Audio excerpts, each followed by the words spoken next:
Assalamualaikum warahmatullahi wabarakatuh. Ikhwan dan akhwat yang dirahmati Allah Subhanahu wa taala. Subhanallah, Ramadan kali ini Ramadan spesial, bermunculan imam-imam baru yang sebagian di antara mereka mungkin tidak pernah menjadi imam tarawih seumur hidup.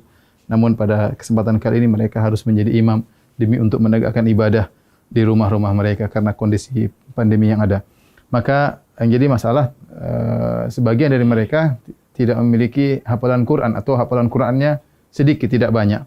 Kemudian juga banyak di antara mereka yang ingin bisa menghatamkan Quran dalam sholat tarawih, sementara hafalan Quran yang terbatas. Apa solusi yang diberikan? Maka di antaranya syariat membolehkan seorang sholat sambil membaca dari mushaf, dan ini dipraktikkan oleh Aisyah radhiyallahu taala anha di malam bulan Ramadan. Beliau radhiyallahu anha pernah menyuruh budaknya untuk menjadi imam sambil membaca dari al-mushaf. Ya, dan ini adalah praktik dari para salaf. Az-Zuhri, seorang imam dari kalangan tabi'in, juga mengatakan khiyaruna yaqra'una minal mushaf, yaitu banyak orang-orang soleh juga mereka salat sambil membaca al-mushaf supaya bisa membaca dengan sebanyak-banyaknya dalam salat malam atau salat tarawih. Di antara cara yang bisa kita gunakan untuk baca mushaf adalah meletakkan mushaf suatu tempat di depan kita. Nah, kita menghadap kiblat sementara mushaf di depan kita sehingga kita baca seperti biasa. Setelah itu nanti kalau kita mau ruku, ya terpaksa mungkin kita agak ke kiri sedikit, kemudian kita baru ruku, Allahu Akbar. Ya.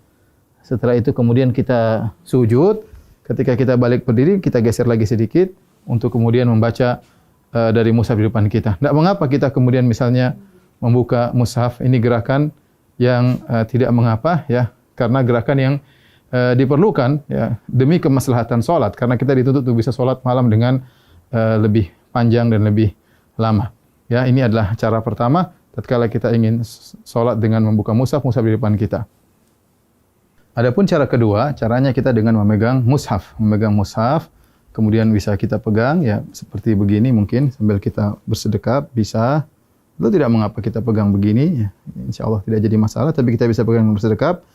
Dan ketika kita ingin butuhkan untuk membuka, kita tinggal buka mushaf tersebut, tidak jadi masalah. Ini gerakan yang ditoleransi dalam ibadah salat.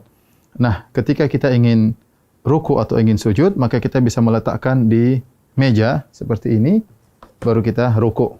Kemudian kita ruku, kemudian kita sujud. Kalau kita ingin salat, ingin baca lagi, kita ambil lagi, kemudian kita pegang lagi. Dan ini juga cara yang mudah, dan ini tidak mengapa. Rasulullah SAW pernah salat wa huwa hamilu Umamah. Beliau pernah salat sambil menggendong cucunya Umamah bintu Abil As, yaitu putrinya Zainab, cucu Nabi sallallahu alaihi wasallam.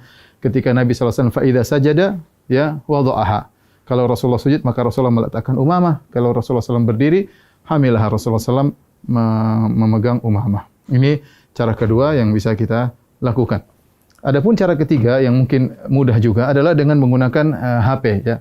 Dengan menggunakan HP ya kita memegang salat sambil kita megang mushaf, ya bisa kita begini, oke saja, atau kita begini, insyaallah nggak ada masalah. Kita sambil begini kita memegang mushaf. Ketika kita ingin ruku, maka tinggal kita masukkan di kantong, baru kemudian kita ruku dan salat seperti biasa. Nanti kalau kita ingin lanjutkan, tinggal kita pegang kembali, kemudian kita baca mushaf, terserah mau setengah juz, 1 juz, sepuas kita. Dan ini gerakan yang ringan juga dengan memegang mushaf. Yang perlu saya ingatkan, adapun makmum, ya, maka tidak perlu makmum memegang apa? Mushaf, ya. Ya, jadi sebagian makmum tatkala mereka salat, mereka sambil mengikuti bacaan imam dengan memegang mushaf, dan ini adalah cara yang keliru karena makmum tidak perlu untuk memegang mushaf. Yang perlu adalah imam. Dengan demikian para ulama melarang para makmum untuk memegang mushaf karena adalah gerakan yang tidak diperlukan, dan asal hukum dalam gerakan dalam salat adalah makruh. Karena ini gerakan yang tidak diperlukan, maka mereka tidak disyariatkan untuk memegang Al-Quran. Semoga para ikhwan yang jadi imam-imam baru di tahun ini, semoga bisa menjalankan ibadah dengan sebaik-baiknya, dan bisa membimbing keluarga dalam melaksanakan, mengisi hari-hari mereka, waktu-waktu mereka di malam-malam Ramadan. Taqabbalallahu minna wa minkum. Semoga ibadah kita diterima oleh Allah Subhanahu wa taala. Assalamualaikum warahmatullahi wabarakatuh.